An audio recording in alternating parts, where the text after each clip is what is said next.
Welcome students in दीक्षांत edutech. दीक्षांत edutech के प्लेटफॉर्म पर आपका स्वागत है छात्रों। आज वर्ग 7 विषय हिंदी व्याकरण में पहला पाठ व्याकरण का पहला पाठ भाषा, बोली और व्याकरण लेकर आपके सम्मुख उपस्थित है। इस पाठ में हम लोग भाषा को समझेंगे, व्याकरण को समझेंगे और बोली को समझेंगे, अर्थात मन के विचारों को व्यक्त करने का माध्यम है भाषा। हम आपसे अगर कुछ बातें कर रहे हैं अभी, तो वह निसंदेह भाषा ही तो है। हमारे हाथ के इशारे में भी भाषा है, हमारे बोलने में भी भाषा है और यहाँ लिखित वस्तुओं में भी भाषा है। छात्रों, आप पहले से भी पढ़ते आ रहे हैं भाषा के बारे में। भाषा के इस पाठ में अधिगम संप्राप्ति कक्षा 7 के लिए क्या क्या है, आइए देखते हैं। भाषा की परिभाषा, पहला है भाषा की परिभाषा। भाषा की परिभाषा, इसमें भाषा के जो परिभाषाएं दी गई हैं वह देखेंगे। भाषा का विकास कैसे हुआ अपने देश में, उसके बाद देखेंगे।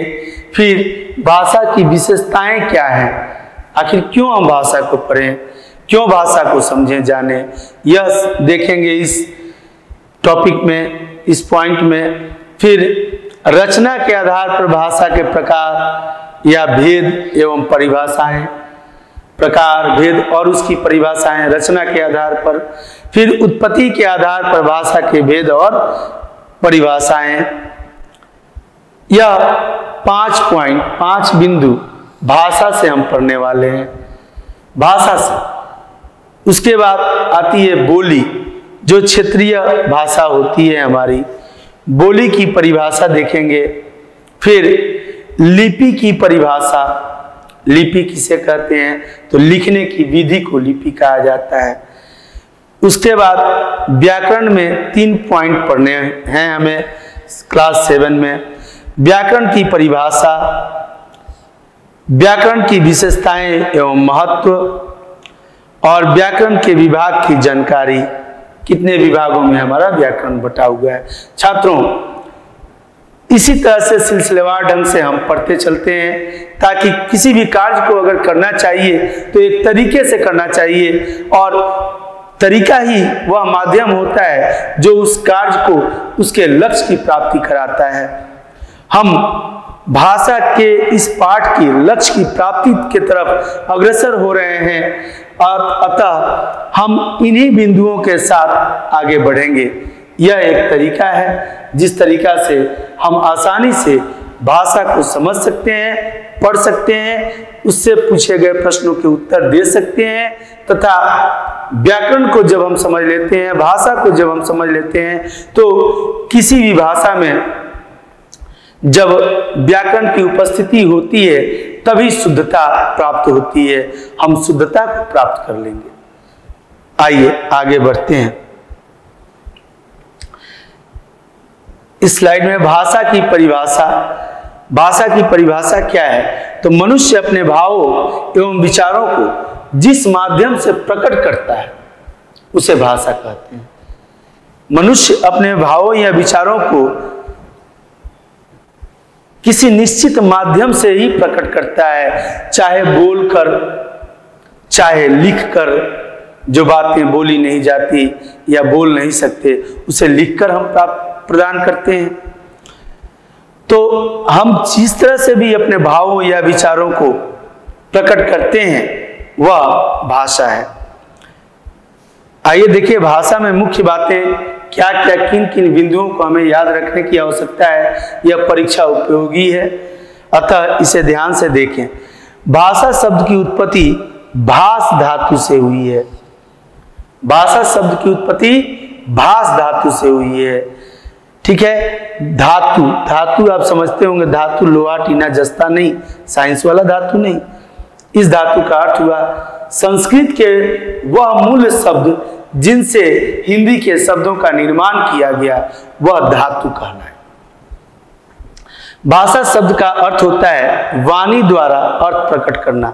भाषा शब्द का अर्थ क्या होता है? वाणी के द्वारा अर्थ को प्रकट करना।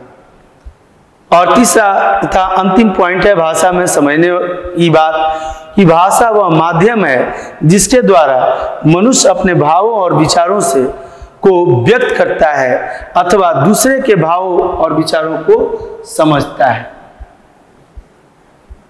हम बोलेंगे तो सामने वाले समझेंगे, सामने वाले बोलेंगे तो हम सुनेंगे, समझेंगे। अतः विचारों का जो आदान प्रदान होगा वही भाषा है। वह चाहे हम लिख करके किसी से आदान प्रदान करें अपने विचारों का या बोल करके करें। यह दो मुख्य प्रकार हैं भाषा के। तो आइए हम देखते हैं भाषा के प्रकार को। पहले ये देखें कि भाषा का विकास कैसे हुआ।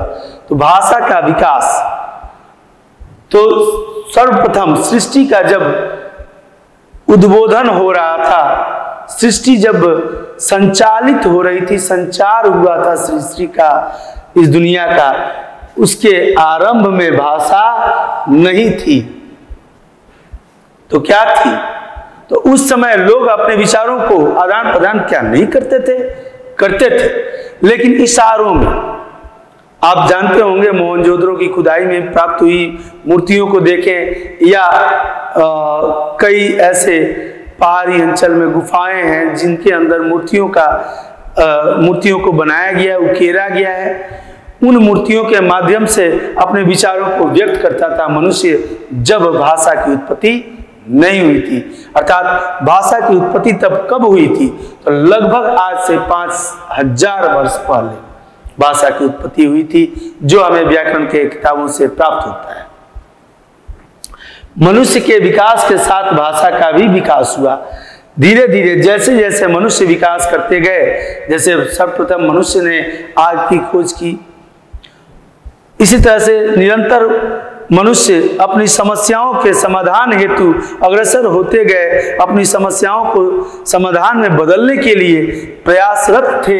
और जब जैसे जैसे वो कोशिश करते गए, आगे बढ़ते गए, अग्रसर होते गए, और जब अग्रसर होते गए तो उनके साथ साथ उनकी भाषा भी विकसित होती गई, बदलती गई और आज मॉडर्न रूप में आ गई है।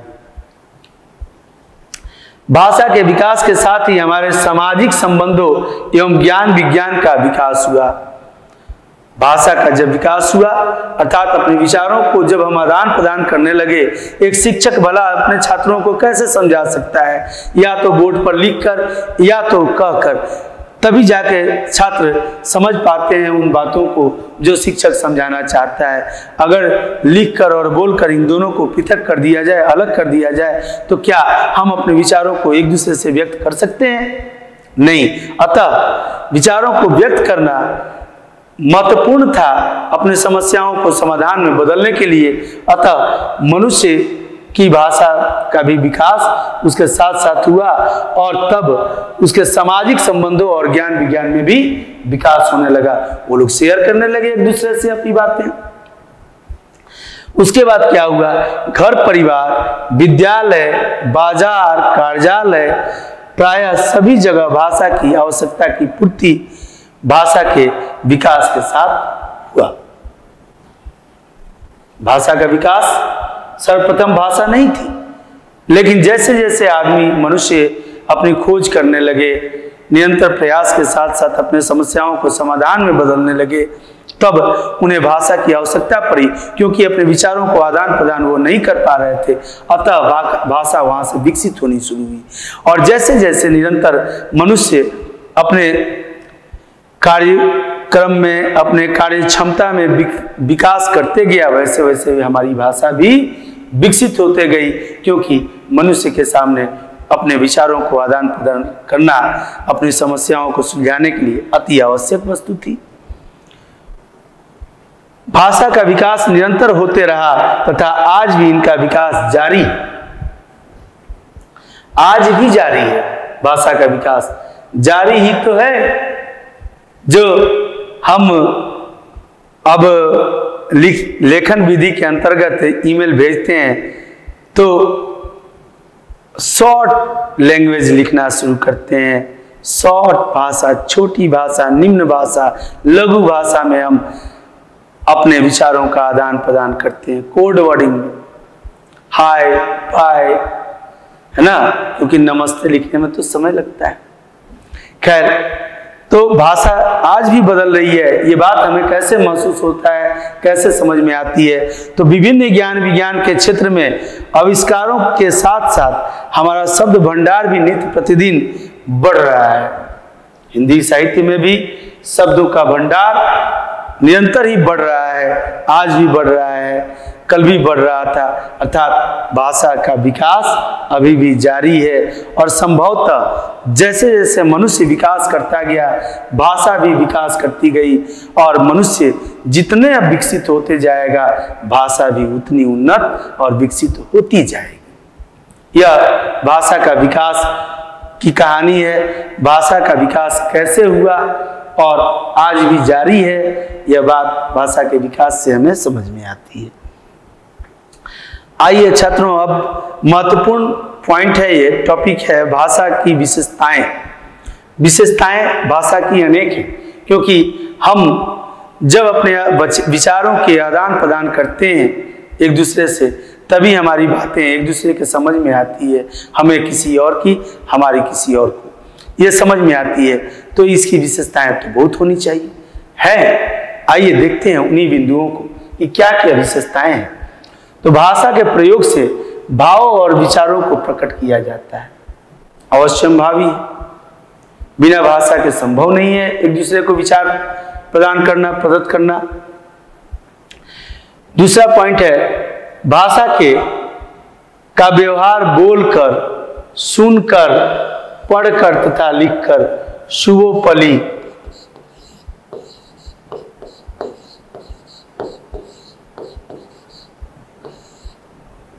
भाषा का व्यवहार हम इस मंत्र के द्वारा करते हैं।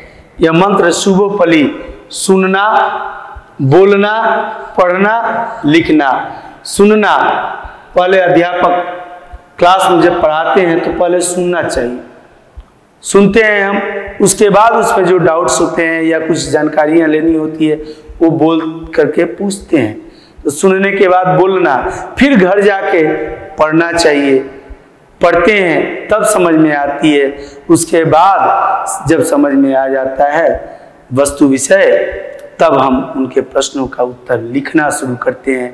अतः यह एक मंत्र है शुभोपली, इसके अंतर्गत हम भाषा का व्यवहार करते हैं। प्रत्येक भाषा का जन्म विचारों को व्यक्त करने के लिए हुआ है। भाषाएं बहुत हैं संसार में, जितने देश उतनी भाषाएं नहीं, बल्कि एक देश में तो कई भाषाएं बोली जाती है, एक प्रांत विशेष में कई भाषाएं बोली जाती है। तो भाषाओं का कोई अंत नहीं है, भाषाएं बहुत सारी हैं। अब इसमें हम कुछ भाषाओं को छांट कर अपनी मान्यता देते हैं। प्रत्येक भाषा का जन्म विचारों को व्यक्त करने के लिए हुआ है। इस प्रकार भाषा शरीर है तो विचार उसकी आत्मा, अर्थात भाषा शरीर है तो विचार उसकी आत्मा, अर्थात हमारा जो विचार उत्पन्न होता है वही भाषा को उत्पादित करता है, जन्म देता है। अतः हम कह सकते हैं कि भाषा अगर शरीर है तो उसकी आत्मा, उस शरीर में रहने वाली आत्मा निसंदेह विचार ही है। ध्वनि और लिपि प्रत्येक भाषा के अंग हैं। क्या क्या है? ध्वनि और लिपि प्रत्येक भाषा के अंग हैं। ये कैसे अंग हैं? तो संसार की सभी भाषाएं ध्वनियों द्वारा बोली जाती है। जितनी भी भाषाएं हैं ध्वनि, अर्थात बोलने को हम जिन वर्णों का प्रयोग, जिन शब्दों का प्रयोग अपने विचारों को व्यक्त करने के लिए बोल कर करते हैं, वह ध्वनि है। अर्थात ध्वनि की परिभाषा क्या होगी? तो मुख से उच्चारित, मुख से अक्षरस उच्चारण को ध्वनि कहा जाता है।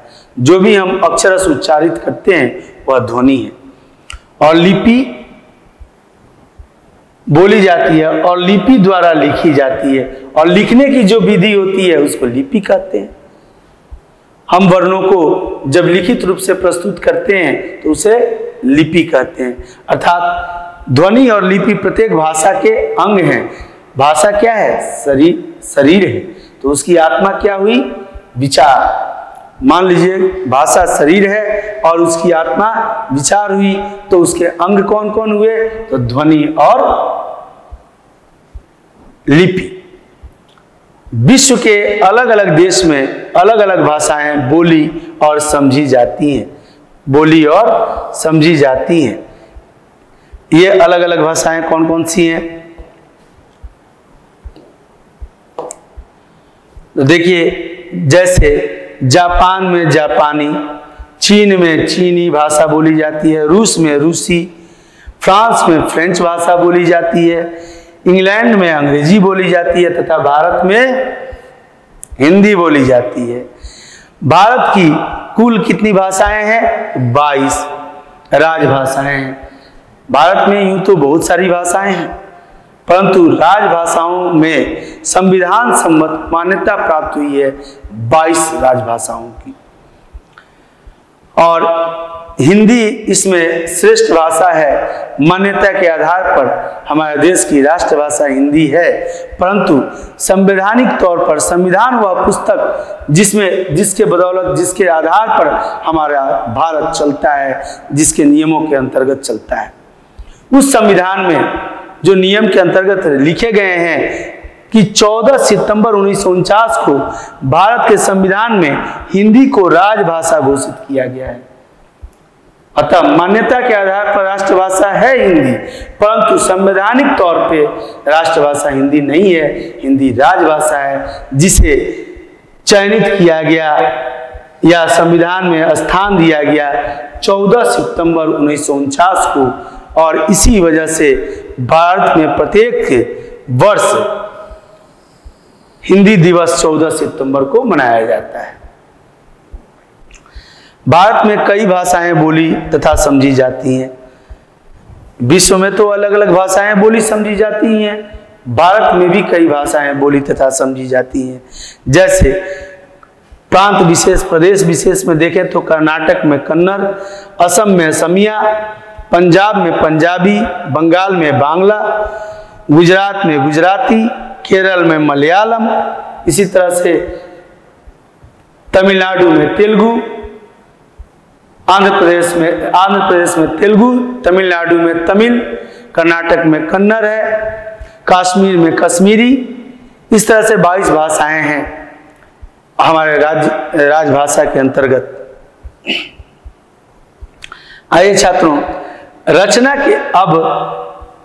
के आधार पर भाषा के प्रकार जिस तरह से हम लोगों ने तय किया था पढ़ना, उस तरह से हम लोग पढ़ते आ रहे हैं।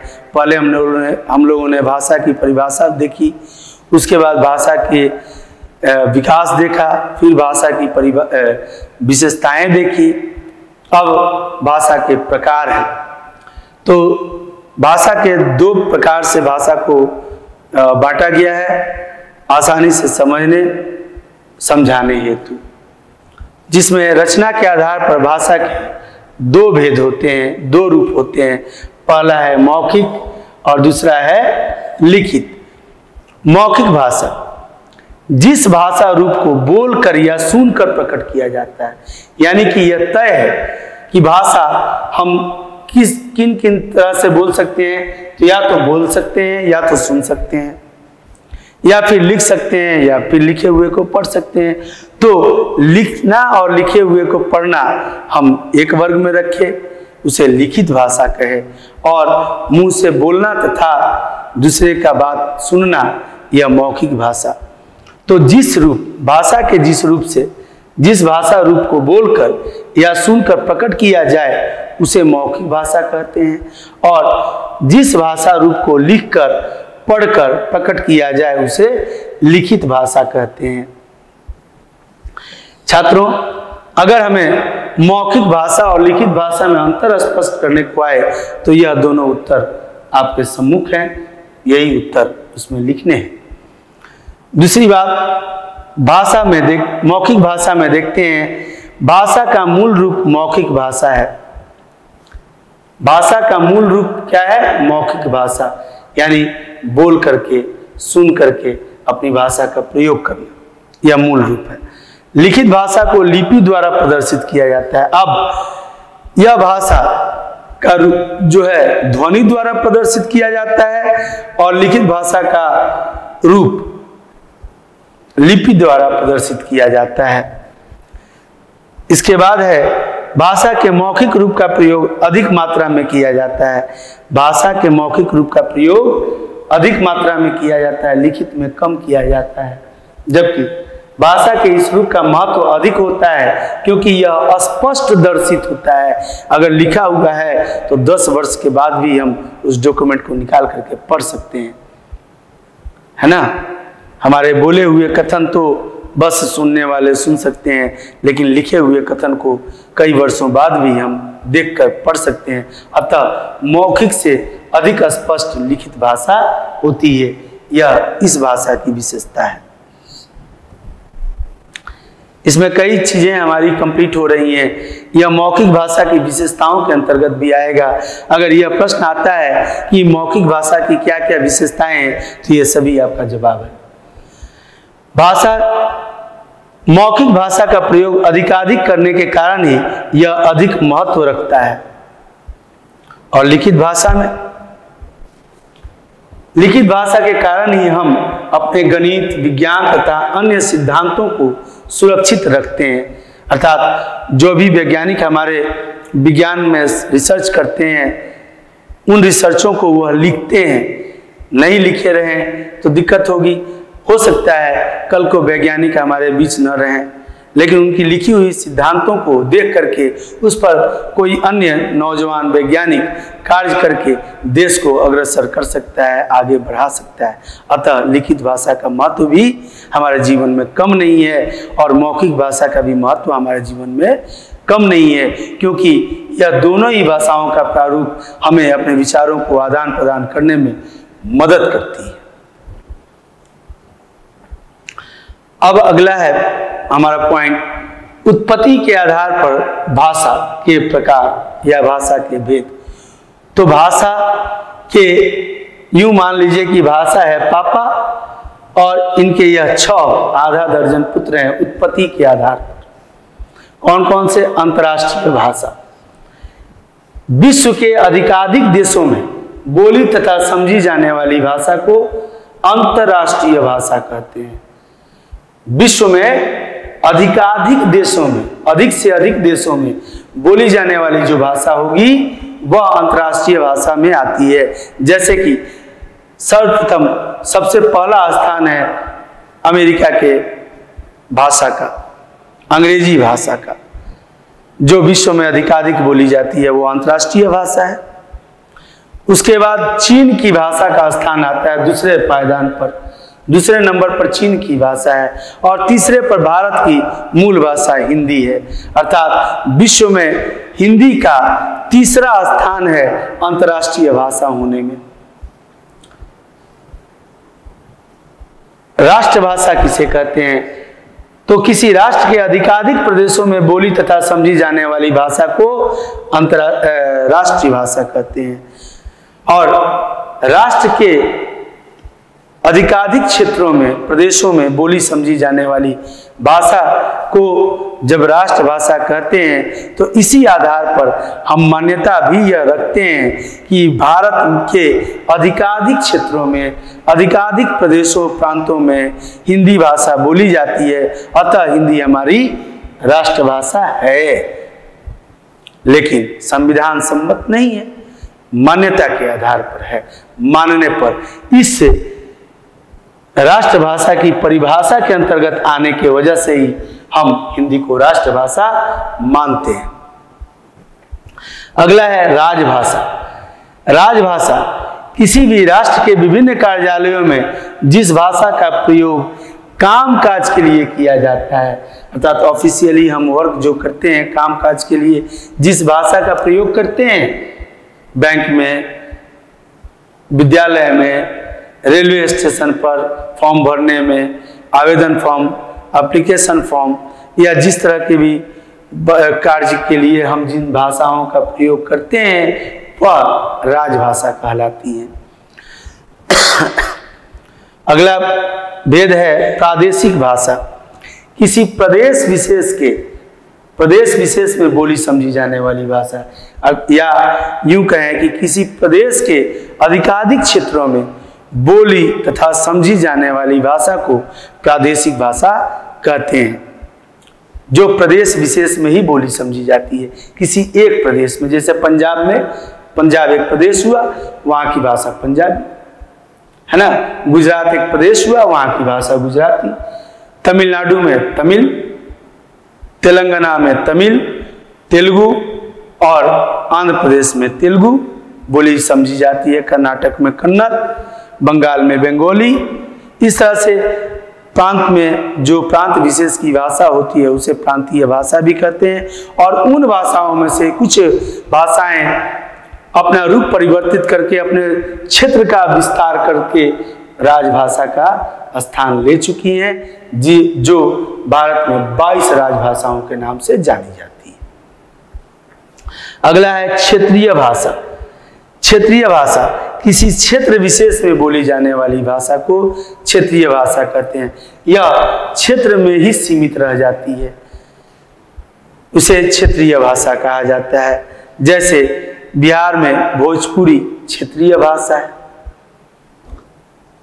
मातृभाषा, और अंत में आता है मातृभाषा का स्थान, जिसमें हम अपने परिवार के अंतर्गत जिस भाषा का प्रयोग करते हैं उसे मातृभाषा कहा जाता है। इस मातृभाषा का उपयोग प्रयोग हमारे गांव में तो दर्शित नहीं होता, लेकिन जब शहर हम जाते हैं और देखते हैं कि एक ही बिल्डिंग में कई फ्लैट्स हैं और अलग अलग फ्लैट्स में अलग अलग प्रांत के लोग रह रहे हैं, वह अपने परिवार में एक अलग भाषा में बात करते हैं, जबकि अपने फ्लैट से बाहर निकलते हैं और सोसाइटी उनकी बनी हुई है, समाज, उसके अंतर्गत वह एक अन्य भाषा का प्रयोग करते हैं। वह जो अन्य भाषा होती है वह या तो राजभाषा होती है या राष्ट्रभाषा होती है, या एक प्रदेश विशेष से अलग हट करके जो अलग अलग प्रदेशों में भी बोली समझी जाती है उन भाषाओं का प्रयोग करते हैं, जबकि मातृभाषा का प्रयोग सिर्फ और सिर्फ अपने परिवार के अंतर्गत करते हैं। अब आता है बारी लिपि का। छात्रों, लिपि किसे कहते हैं? तो किसी भाषा को लिखने के लिए निश्चित चिन्हों को लिपि कहते हैं। लिखने के लिए, जैसे ये देवनागरी लिखा हुआ है ना, तो ये निश्चित चिन्ह है, ये द ही है, द के ऊपर एकले है। अगर मैं कहूँ ये बात कि मैं इसे द नहीं मानता, मैं तो इसे द मानता हूँ, तो क्या मेरे मानने से दुनिया मानेगी? नहीं मानेगी। यह एक मानक स्थापित किया गया वर्णों का, यह क ही मानेगी दुनिया, चाहे मैं इसे अपने मन से जो मानूं। इसलिए दुनिया समाज के हिसाब से एक मनुष्य मानता है बातों को, और मनुष्य के विचार और हिसाब से समाज तब मानता है जब मनुष्य अपने आप को स्थापित करता है। अतः और स्थापित करने वाला कोई भी मनुष्य इस तरह की बातें नहीं मानता है। अतः एक जो मानक स्थापित है वर्णों का, ये क है, ख है, ग है, घ है, ङ है, तो उस हिसाब से हम जब अपने बातों को, अपने विचारों को लिपिबद्धता देते हैं, लिपिबद्ध करते हैं, तो उसे लिपि कहते हैं। अलग अलग भाषाओं को अलग अलग लिपियों में लिखी जाती है। अब देखिए इसकी विशेषता क्या है लिपि की, तो अपनी सरलता और समग्रता, समग्रता मतलब समस्त चीजों को अपने अंदर निहित करते हुए, समग्रता के कारण ही लिपि भाषा के विकास के क्षेत्र में अपनी महत्वपूर्ण भूमिका निभाती है। भाषा की कई विशेषताएं थी, लेकिन लिपि की यह एक विशेषता भाषा के ऊपर भारी पड़ती है, क्योंकि यह लिखित रूप को प्रदर्शित करता है और लिखित रूप स्पष्ट होता है। वह कई वर्षों बाद भी हम देख सकते हैं। अगर नहीं देख पाते छात्रों, तो कबीर या रहीम जी के दोहे को हम कैसे देख सकते थे? अगर उन्होंने लिपि का प्रयोग नहीं किया होता तो उनके विचारों को हम आज भी जितने वो प्रासंगिक होते हैं हमारे समाज में, उसको हम कैसे समझ सकते थे? इसीलिए यह लिपि जो है, ये भाषा को महत्वपूर्ण बनाने के क्षेत्र में यह सदैव महत्वपूर्ण योगदान देती है। देखिए छात्रों, भिन्न भिन्न भाषाओं की भिन्न भिन्न अलग अलग लिपियां हैं। जैसे एक तरफ यहाँ भाषा है और दूसरी तरफ लिपि है, जिसमें हमको स्पष्ट दिख रहा है कि हिंदी, संस्कृत और नेपाली यह देवनागरी भाषा में लिखी जाती है, जबकि पंजाबी भाषा गुरुमुखी लिपि में लिखी जाती है, अंग्रेजी भाषा रोमन लिपि में लिखी जाती है, उर्दू भाषा फारसी लिपि में लिखी जाती है और बांग्ला भाषा बांग्ला लिपि में लिखी जाती है। इसी तरह से अन्य भाषाओं की भी अपनी अलग अलग लिपियां हैं, अर्थात ध्वनि भाषा का मौखिक रूप और लिपि भाषा का लिखित रूप हो जाता है। इस तरह से हम अपने भाषा को, अपने विचारों को भाषा के अंतर्गत आदान प्रदान करते हैं। अब आता है बारी व्याकरण का। व्याकरण में 3 पॉइंट्स हमें देखने हैं। पहले तो व्याकरण की परिभाषा। तो व्याकरण वह शास्त्र है जिसके माध्यम से हम शुद्ध शुद्ध बोलना, पढ़ना तथा लिखना सीखते हैं। व्याकरण वह शास्त्र है जिसके माध्यम से हम शुद्ध शुद्ध सुनना, बोलना, पढ़ना तथा लिखना सीखते हैं। सुनना का सु, बोलना का बो, पढ़ना का प तथा लिखना का ली, सुबो पली। हम सुनना, बोलना, पढ़ना तथा लिखना सीखते हैं किसके माध्यम से? व्याकरण के माध्यम से। वह भी कैसे? तो शुद्ध शुद्ध। व्याकरण से और व्याकरण की क्या क्या विशेषताएं हैं? तो व्याकरण से भाषा में व्यवस्था स्थापित की जाती है। भाषा में व्याकरण सम्मत व्यवस्थाएं स्थापित की जाती है, मैनेज किया जाता है भाषा को, कि हम एक शब्द के बाद दूसरे शब्द को लिखते हैं। जैसे हम लिखते हैं व्याकरण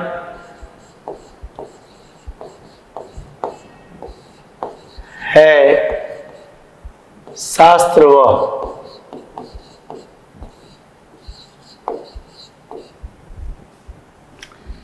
इसका कोई निश्चित अर्थ नहीं निकल रहा है। अगर यह पजल गेम की तरह हम इसे सजा देते हैं कि व्याकरण यह 1 नंबर पर, यह 2 नंबर पर, व्याकरण वह शास्त्र है जिसके माध्यम से हम शुद्ध शुद्ध, अर्थात इसको क्या कर रहे हैं? हम अरेंज कर रहे हैं, स्थापित कर रहे हैं, व्यवस्थापित कर रहे हैं। तो व्याकरण से भाषा में व्यवस्था स्थापित की जाती है। किस शब्द को कहाँ रखना है जिससे एक उचित वाक्य का निर्माण होता है, यह हमें व्याकरण सम्मत ही पता चलता है। तीसरा पॉइंट है, भाषा के प्रयोग को अनुशासन में रखने के लिए व्याकरण का प्रयोग किया जाता है। भाषा के प्रयोग को अनुशासन में रखने के लिए व्याकरण का प्रयोग किया जाता है, ताकि गलतियां हमसे न हो, त्रुटि न हो। अगला पॉइंट है चौथा, भाषा प्रयोग को अनुशासन में रखने के लिए व्याकरण में निश्चित नियम बनाए गए हैं। भाषा को उसके अनुशासन में रखने के लिए ही व्याकरण में नियम बनाए गए हैं, और इन्हीं नियमों को जानना है व्याकरण के अंतर्गत बनाए गए हैं। अर्थात व्याकरण साहित्य के नियमों का एक शास्त्र है। साहित्य अर्थात व्याकरण क्या है? तो साहित्य जो हम लिखते हैं, कहानी, कविता, एकांकी, नाटक, तो ये जो भी हम अपनी रचनाएं लिखते हैं, पढ़ते हैं, उसमें व्याकरण का स्थान महत्वपूर्ण है। अतः व्याकरण के बिना महत्व के हम साहित्य की रचना नहीं कर सकते, यह संभव कार्य नहीं है। अगला पॉइंट है, भाषा के शुद्ध और अशुद्ध प्रयोग का ज्ञान व्याकरण द्वारा होता है। भाषा हमारी शुद्ध है या अशुद्ध है, इसका ज्ञान कहाँ से होता है? हमें व्याकरण से होता है। और अंतिम पॉइंट है, व्याकरण के 3 विभाग होते हैं। कौन कौन सा? वर्ण व्यवस्था, फिर शब्द व्यवस्था, फिर वाक्य व्यवस्था। अर्थात पहले हम वर्णों के नियमों को जानते हैं कि वर्ण किस प्रकार से अरेंज हैं हमारे व्याकरण के वर्णमाला में, जो अगले पाठ में हम लोग पढ़ने वाले हैं। तथा उसके बाद शब्द विचार, शब्द व्यवस्था में हम शब्द वर्णों को मिला कर शब्द बनाते हैं, वह भी शब्द उचित वर्णों को उचित स्थान पर रख करके मिलाते हैं, और यह उचित स्थान तय होता है व्याकरण के नियमों के आधार पर। और तीसरा है वाक्य व्यवस्था। जब हम शब्द बना लेते हैं तो शब्दों को जोड़ करके वाक्य का निर्माण करते हैं, वह वाक्य हमारे कथन, हमारे विचार संबत वह प्रस्तुत किया जाता है, प्रस्तुत होते हैं। आइए छात्रों आगे देखें अब व्याकरण के इस व्यवस्थाओं की परिभाषाएं, जो अंतिम बिंदु है हमारे इस पाठ का। इसमें वर्णों के प्रकार, भेद, उच्चारण और उनके प्रयोग की विधि बताई जाती है वर्ण व्यवस्था में। और क्या बताई जाती है? इसमें वर्णों के रूप को पहचान कर उनका उच्चारण करना तथा लिपिबद्ध करते हुए वर्णों से संबंधित नियमों को समझा जाता है ना। वर्णों के जो नियम हैं उसके आधार पर वह नियम किसने बनाए? तो व्याकरण ने बनाए। व्याकरण क्या है? तो वह शास्त्र है, जो नियमों का शास्त्र बना हुआ है। जिस तरह से हमारा देश संविधान शास्त्र पर निर्भर करता है, उसी तरह से साहित्य पूर्ण रूपेण व्याकरण पर निर्भर करता है, क्योंकि व्याकरण ही वह नियम बनाता है जिसके अंतर्गत हम साहित्य की रचना करते हैं। दूसरा है शब्द व्यवस्था। शब्द व्यवस्था में इसमें शब्द के भेद, उत्पत्ति, रचना आदि का उल्लेख किया जाता है। और क्या होता है इसमें?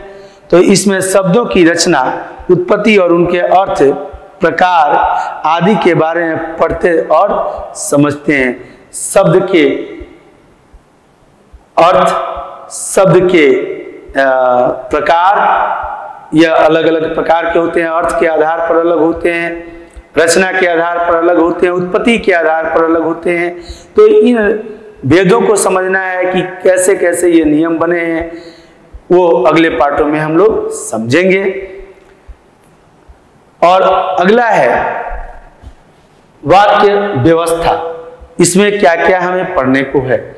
इसमें वाक्य के भेद, रचना, संश्लेषण, विश्लेषण, विराम चिन्ह आदि का उल्लेख किया जाता है। अर्थात वाक्य में इन सभी चीजों की आवश्यकताएं हैं। क्या? किन किन चीजों की? रचना की, संश्लेषण की, विश्लेषण की और विराम चिन्हों की। कहाँ कॉमा लगाएंगे, कहाँ अर्ध विराम, कहाँ अल्प विराम, कहाँ पूर्ण विराम, कहाँ उद्धरण चिन्ह, कहाँ अवतरण चिन्ह, इन सभी का प्रयोग हमें वाक्य रचना में पढ़ना तथा समझना होगा, जो कि व्याकरण के नियमों के अंतर्गत होता है। और क्या है वाक्य में पढ़ना समझना? इसमें वाक्यों की रचना, उत्पत्ति, उनके अर्थ, प्रकार, पदक्रम, संश्लेषण, रूपांतरण, विग्रह आदि के बारे में पढ़ते और समझते हैं। किसमें? वाक्य व्यवस्था में। तो छात्रों, हमने भाषा पाठ के अंतर्गत भाषा की परिभाषा को देखा कि भाषा वह साधन है, वह माध्यम है जिसके द्वारा हम अपने विचारों का आदान प्रदान करते हैं। उसके बाद भाषा के विकास के बारे में हमने पढ़ा कि शुरू में सृष्टि की रचना के समय में भाषा नहीं था, परंतु धीरे जैसे जैसे मनुष्य का विकास हुआ, भाषा भी विकसित होती गई और आज भी भाषा अपने विकास पर अग्रसर है। उसके बाद हमने भाषा के विशेषताओं को देखा कि भाषा के बगैर तो हम अपने विचारों को आदान प्रदान कर ही नहीं सकते, अतः इसकी विशेषताएं हमारे जीवन में अहम हैं। उसके बाद हमने भाषा के प्रकारों को देखा, जो रचना के आधार पर और उत्पत्ति के आधार पर था। रचना के आधार पर दो भेद, मौखिक और लिखित। मौखिक, जब हम अपने विचारों मौखिक रूप से मुंह से बोलकर सुनकर आदान प्रदान करते हैं तो मौखिक रूप कहलाता है। उसमें ध्वनि प्रदान होती है, ध्वनि हम अपने मुंह से निकालते हैं। ध्वनि मुंह से निकलने वाले अक्षरश उच्चारण को कहा जाता है, तथा लिपि का प्रयोग लिखित भाषा के अंतर्गत किया जाता है। लिखने के लिए जिन संकेत चिन्हों को हमने प्रयोग करते हैं वो लिपि है। लिपि और ध्वनि यह मौखिक, यह लिपि लिखित भाषा के लिए और ध्वनि मौखिक भाषा के लिए परंपरागत रूप से प्रतिस्थापित होती है। उसके बाद हम लोगों ने उत्पत्ति के आधार पर भाषा के प्रकार देखे, जिसमें अंतर्राष्ट्रीय, राष्ट्रीय, राजभाषा, प्रादेशिक भाषा, क्षेत्रीय भाषा और मातृभाषा की परिभाषाओं को पढ़े। उसके बाद लिपि को पढ़े। तत्पश्चात हमने व्याकरण को पढ़ा, व्याकरण के व्यवस्था को पढ़ा, और यह व्यवस्था इतने पढ़ने हैं 7 क्लास में हमें, भाषा, बोली और व्याकरण पाठ में। अतः आशा करता हूँ छात्रों आपको बहुत अच्छी तरह से समझ में आया होगा। धन्यवाद। आपका दिन मंगलमय हो।